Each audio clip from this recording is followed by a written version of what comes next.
Assalamualaikum warahmatullahi wabarakatuh. Perkenalkan, nama saya Aisyah Talka Erdi. NIM saya 2211101069 dari kelas S1 TT Seburu W. Pada presentasi kali ini saya akan membahas tentang searching dan hashing. Apa sih bedanya searching dan hashing? Kalau searching itu adalah proses mencari elemen tertentu dalam kumpulan data ataupun struktur data yang tujuannya untuk menemukan posisi ataupun nilai dari elemen yang akan dicari. Nah, kalau hashing itu merupakan proses mengonversikan data menjadi nilai hash yang unik ataupun hampir unik melalui fungsi hash. Di mana tujuan hashing ini untuk menghasilkan nilai hash yang digunakan untuk berbagai tujuan, kayak misalnya indexing, verifikasi, integritas, penyimpanan password, dan keamanan data. Karena saya menerapkan program hashing, maka saya akan menjelaskan tentang apa sih itu fungsi hash. Jadi fungsi hash itu mengambil input dari tipe data apapun, kayak string, objek, ataupun struktur data lainnya yang menghasilkan nilai hash pada umumnya. Yang itu biasanya angka tetap ataupun string dengan panjang yang tetap. Nah, nilai hash ini dihasilkan, itu hasilnya tuh kayak bersifat unik, dan inputnya itu menghasilkan hash yang sama atau hampir unik, atau dalam praktiknya kemungkinan tabrakan sama itu adalah dalam range yang kecil. Selanjutnya saya akan memberikan tujuan dari program hashing. Yang pertama itu ada indexing, yang untuk mengonversi kunci data atau menjadi indeks dalam struktur tabel hash yang memungkinkan pencarian dan akses data agar lebih efisien. Lalu ada integrity check yang memastikan bahwa data itu tidak berubah atau rusak selama transfer ataupun penyimpanan data. Lalu ada pass hashing atau password hashing untuk menyimpan password pengguna dengan aman. Lalu ada enkripsi yang biasanya digunakan untuk pengamanan data atau menghasilkan nilai hash yang digunakan sebagai tanda tangan digital. Lalu yang terakhir ada verifikasi integritas, yang dimana nilai hash file yang sebelumnya itu yang sudah dihasilkan ataupun disimpan akan diintegrasikan dan diverifikasi. Selanjutnya ada tipe-tipe struktur data. Yang pertama adalah tabel hash, yaitu struktur utama dalam tabel hash sebagai wadah penyimpanan untuk pasangan kunci nilai yang biasa diimplementasikan dalam bentuk array. Lalu ada slot, yang dimana setiap elemen dalam tabel hash itu yang menampung satu ataupun lebih pasangan kunci nilai. Terus ada kunci dan nilai, yang kunci itu biasanya nilai yang digunakan untuk mengidentifikasi dan mencari pasangan dalam hash table, sedangkan nilai itu data yang terkait pada nilai dan kunci tadi. Lalu ada tabrakan hash, yang biasanya terjadi ketika dua kunci atau lebih menghasilkan indeks yang sama di dalam tabel hash. Lalu terakhir ada load factor, di mana itu adalah rasio antara jumlah pasangan kunci nilai dalam tabel hash dengan ukuran tabel hash yang juga digunakan sebagai efisiensi pada tabel hash itu sendiri. Berikut adalah contoh program yang telah saya buat. Di sini saya akan menjelaskan tentang cara kerja programnya. Yang pertama, saya akan membuat kelas, yaitu dinamakan hash table. Setelah itu, saya akan membuat fungsi, yaitu fungsi def init, yang dimana isinya adalah self dengan ukuran ini bisa diganti menjadi size juga.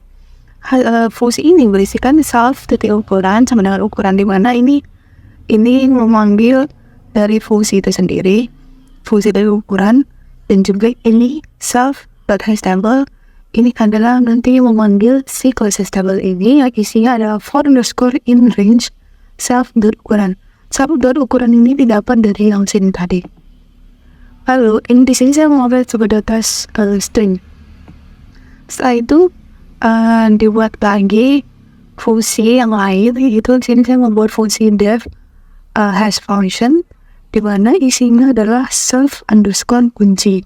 Isi dari fungsi ini adalah return. Saya di sini menggunakan return yang nantinya kunci di sini akan dihasil sisa bagi dengan self ukuran. Self ukuran ini didapat dari yang sini tadi, dari fungsi pertama. Setelah itu, setelah membuat fungsi dari hash function, maka saya membuat fungsi dari insert. Di sini itu ada self, kunci, sama penamaan. Di sini saya menambahkan variabel itu saya menamakan unim. Di sini adalah self_hash function. self_have function ini diambil dari sini tadi, ini mana hasilnya itu adalah kunci. Ambil dari sini kunci ini, isinya nanti berisikan kunci. Setelah itu ada isinya lagi keberadaan kunci sama dengan false. Nah, ini kenapa keberadaan kunci sama dengan false? Karena mulai dari sini ke atas itu belum insert data-data keberadaan kuncinya, makanya hasilnya masih false. Lalu ditambahkan slot. Isi slot ini adalah self.hasTable, dimana ini tuh didapat dari hasTable yang atas ini. Di sini ini adalah anim.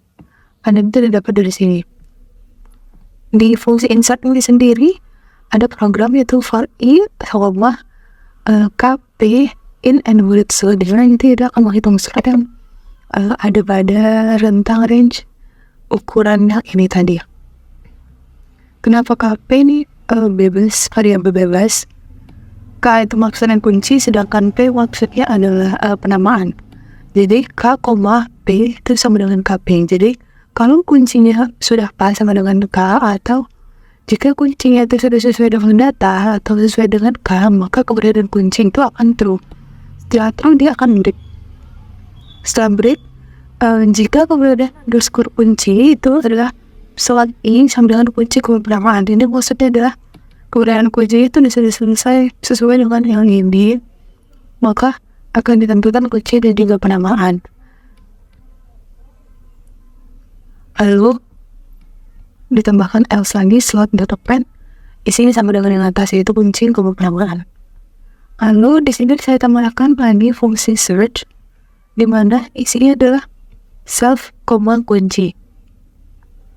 Di sini saya membuat variabel anim kembali, isinya adalah self.hasFunction kunci yang didapat dari fungsi yang ini, dan isinya juga kunci ini. Dan saya menambahkan slot lagi, isinya adalah self.has_table. Ini didapat dari yang ini tadi, dimana isinya adalah aneh yang nanti hasilnya ini. Lalu programnya adalah food dan underscore kp dan nomor sort menghitung setiap lagi k, p sama dengan kp. Jadi jika kunci sudah sesuai dengan k, maka dia return b. Maksudnya adalah kalau kunci kita masukkan sudah sesuai dengan data, maka dia akan mengambil penamaannya. Karena di sini saya menggunakan variabel b untuk kata penamaan. Tetapi jika kuncinya tidak sesuai dengan data atau dengan k, maka dia akan munculkan dulu. Jadi itu contoh penggunaannya. Sini saya buat program untuk mencari nama mahasiswa pada NIM-nya. Jadi contohnya saya di sini menggunakan rentang range-nya adalah 10. Di sini ada nama Anissa dengan NIM belakang 19, nama Bagus dengan NIM belakang 22, dan nama Randy dengan NIM belakang 33. Di sini saya akan coba memasukkan angka yang tidak sesuai dengan data-data yang ada ketiga ini. Misalkan 99 dan juga 6. Jika dijalankan, seharusnya hasilnya akan non, karena tidak sesuai dengan datanya, yaitu jika kunci tidak sesuai dengan K, maka return non. Nah, hasilnya non. Tapi jika kita membuat sesuai dengan link-nya, maka hasilnya akan sesuai. Saya akan membuat ini. Yang pertama NIM belakang 11, dan yang keduanya NIM belakang 33.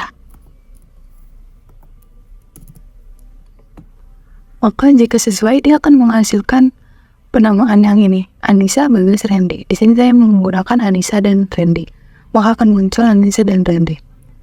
Tapi apa yang terjadi jika kita memasukkan angka 0 untuk keduanya?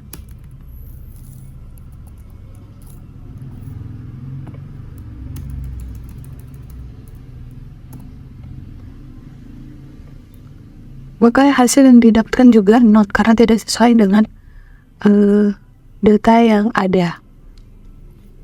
Segitu saja presentasi saya pada kali ini. Saya akan menutup video ini dengan sebuah quotes, yaitu kepercayaan diri yang kamu tanam akan meningkatkan kualitas dirimu. Segitu saja presentasi dari saya. Semoga bermanfaat. Wassalamualaikum warahmatullahi wabarakatuh.